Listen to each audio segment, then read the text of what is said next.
Today we're going to be talking about the Meenjet MX4 and using the external sensor or external photocell as it may be called. So on the unit here we have your connection right here. We're going to go ahead and take that off.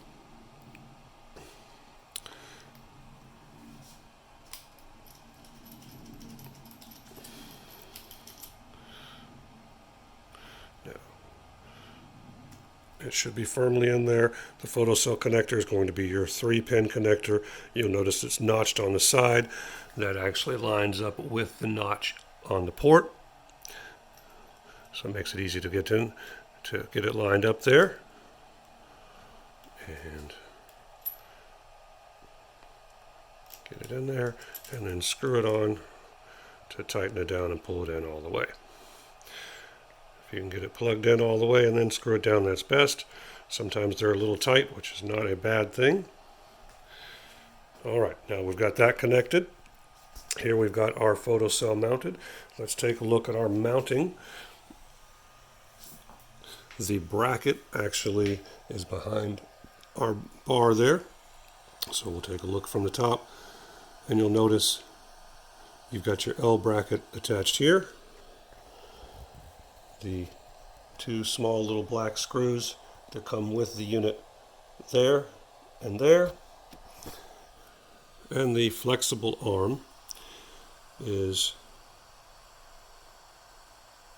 mounted here with the screw on the back so that it comes up and over.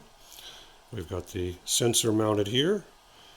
1 nut on this side for positioning. If we need to change the depth, we can screw this up and change the depth of the sensor here, and the other nut here to keep it in place.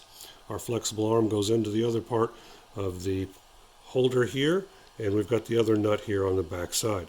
This is a flexible arm, so of course it can be mounted, and the Meenjet sensor has a red dot to help you align everything and let you know where it is aimed for sensing. Now, since we're using it on a belt conveyor here, I've got it at a bit of an angle. That helps to make sure that we don't get unnecessary reflections. You always want to try and make sure that the photocell is situated at a point where it's not going to get any stray signals or triggers that when the product passes, it's getting a